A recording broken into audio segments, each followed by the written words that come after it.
OKU manusia? Ya. Sedang atau tak, tu antara persoalan yang terletak dalam diri kita. Sebab mungkin boleh dinilai daripada cara kita melayan setengah-setengah OKU ataupun tanggapan kita bila kita tengok orang yang kita panggil cacat. Ya, contohlah orang tu dia tak ada sebelah tangan ke, ataupun dia ni dilahirkan dengan Down syndrome, ataupun dia ni dilahirkan Down syndrome ataupun terencak akal ke dan sebagainya. Istilah-istilah yang aku guna ni bukannya aku nak menghina sesiapa yang ada ketidakupayaan macam tu. Tak. Ini istilah-istilah yang kadang-kadang terlalu biasa untuk kita guna dalam masyarakat. Okey. Sampai satu tahap kita seakan-akan mempersoalkan, adakah orang OKU ni orang yang layak dipanggil sebagai manusia ataupun dilayan sebagai manusia. Benda tu antara yang dibincangkan dekat dalam buku ni. Okey. Contohnya, yang ni antara benda yang bagi aku trigger, dan setakat yang aku tengok dekat dalam Facebook, Ustaz Abdullah Bukhari pun bila baca part ni dia trigger. Dia trigger. Dia tulis kat dalam, aku dengan Ustaz Abdullah Bukhari ada persamaan sikit, sebab kami bila baca kami akan tulis kat tepi. Kami contiang lah buku, tak kira. Okay, muka surat 47, boleh tengok dalam ni. Ada satu ni aku cerita sikit bahagian kedua dalam muka surat 47 ni. Okey, peristiwa ini berlaku pada bulan Ramadan tahun 2014. Seperti biasa, selepas lepak bersama kawan-kawan kubu kuliah buku, saya menunggu di LRT Masjid Jamek untuk pulang ke rumah. Tiba-tiba ada seorang lelaki menyapa. "Encik hendak ke mana?" tanyanya sambil menyentuh bahu. "Mahu naik LRT ke Wangsa Maju." Saya menjawab sambil menoleh ke arahnya. Lelaki ni, dia kata, "Baru balik minta sedekah?" tanyanya lagi sambil menepuk-nepuk bahu saya di sebelah kanan. I was like, what? Bro, what are you talking about, man? what? Kenapa ada assumption macam ni kepada orang buta ataupun orang OKU penglihatan? Why this kind of assumption is still there? I mean, why is it? Right? Why is it still there in the first place? Yeah, you make me speechless, man. Seriously. Takkan aku tanya orang macam tu. Contohnya kalau aku jumpa orang lelaki ni lah, contohlah, dia mungkin dah bertaubat dah kot. Kalau aku jumpa lelaki macam ni, contohnya aku tengok dia dengan pakai, misalnya mungkin dia pakai selekeh di mata aku, tiba-tiba aku kata, tidur dekat jalan mana ni? Soalan tu condescending. Seriously condescending. Mungkin dia bukan seorang yang berfikiran macam ni, dia mungkin banyak lagi orang yang fikir macam tu kot. Dan aku tak mahu nak generalize. Okay, nanti aku akan sembang lagi bab tu. Dan tengok muka surat yang lain, dia ada sedikit sebanyak lah diceritakan dekat dalam buku ni. Ada juga macam contoh, antara cerita pertama, antara cerita awal lah dekat dalam buku ni, ada satu dialog dalam muka surat 29 ni. Kalau nak faham secara keseluruhan, kena beli buku ni, kena baca. "Kita tidak boleh salahkan mereka semata-mata. Mereka tidak melaluinya sebagai OKU. Jadi sudah tentunya tidak sampai imajinasi mereka." Yang ni bila saudara Rosli kot, dia kata saya memulakan semula perbualan selepas ketawanya mereda. Bila dia bincang pasal apa orang yang bukan OKU ni tak faham orang OKU lah. Yang tu. Ni antara sangka baik penulis bila dia deal dengan isu tu.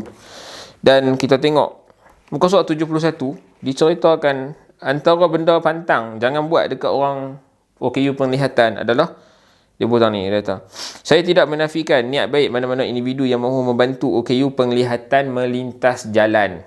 Okey. Namun kaedah memegang hujung tongkat atau mengheret lengan baju atau menyentap beg adalah satu kaedah yang sama sekali tidak tepat. Jangan jadikan OKU umpama lembu." Ya, cara macam tu tak betul. Tapi kalau aku tak silap dekat dalam TV3 dululah, lama lah, rumah aku tak ada TV. Dulu kalau aku tak silap dalam TV ada tunjuk, jangan buat something, jangan pegang tongkat orang buta, jangan duk tarik mereka heret tak ketahuan. Jangan macam tu, sebab itu mengganggu mereka. Tongkat untuk orang buta, untuk OKU penglihatan, tongkat putih tu kadang-kadang yang tu macam nyawa mereka tau. Untuk mereka ke mana-mana. Ni aku bagi analogi ya. Aku bukan menghina apa, aku kata analogi. Macam dia guna untuk pergi ke mana-mana guna tongkat tu. So kita jangan rentak benda tu daripada dia. So benda ni kita tak tahu. Orang yang bukan OKU mereka tak tahu. Kita kena belajar lebih lagi tentang OKU. Okey. Kena iktiraf macam manusia, muka surat 85. Aku just walk through. Dalam paradigma yang lebih anjal, OKU sewajarnya dilayani sebagai suatu pengiktirafan kepada hak-hak asasi setiap insan. Yang tu sangat-sangat aku setujulah. Tapi OKU ni bukannya mereka nak mengharap orang bagi sedekah semata-mata. Tak. Mereka berdikari at some sense. Mereka bukan at some sense. Mereka memang berdikari sebenarnya. Setengah-setengah daripada mereka yang buka OKU yang memang contoh macam Down syndrome yang teruk, memang tak boleh dibantu dah. Memang mereka ni perlu dibantu, dijaga dan sebagainya. Dekat sini tengok dia kata dalam Qasas 110 penulis tulis, selagi hidup harus lebih berani dan mahu berdikari. Inilah kenikmatan yang sukar dihuraikan jika tidak melaluinya.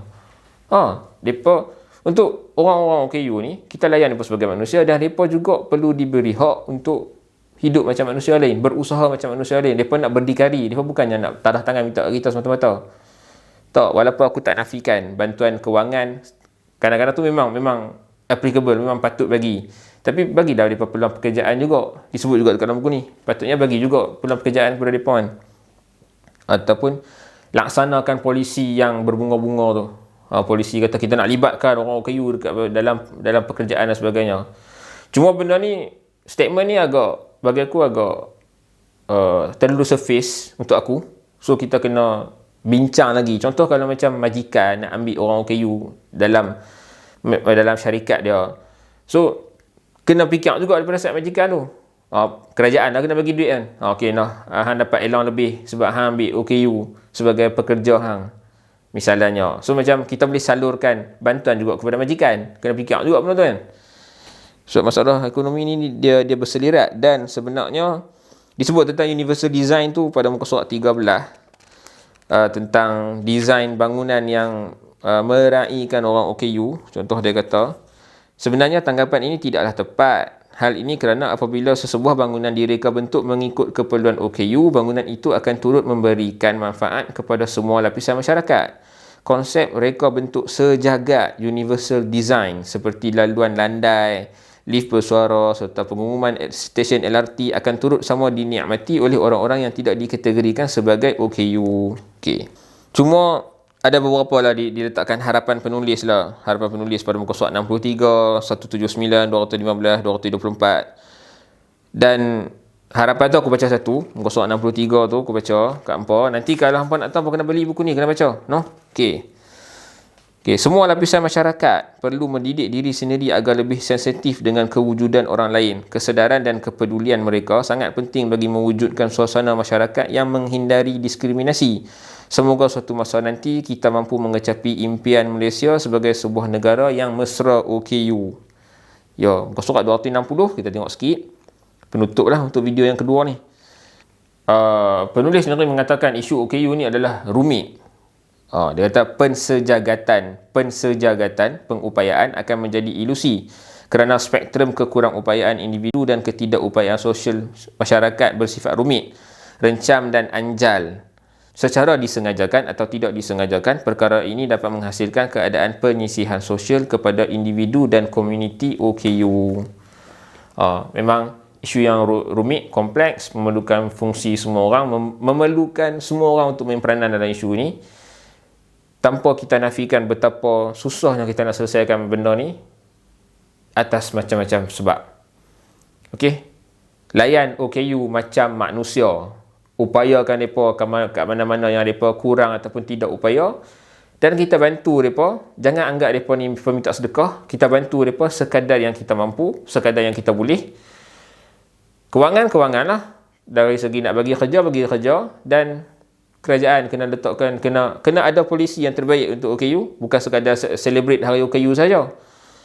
Tapi laksanakan polisi yang elok-elok tu. Yang tu pelaksanaan tu yang kita persoalkan. Kan? So macam itu saja untuk video yang kedua. Sambung nanti video ketiga insya-Allah.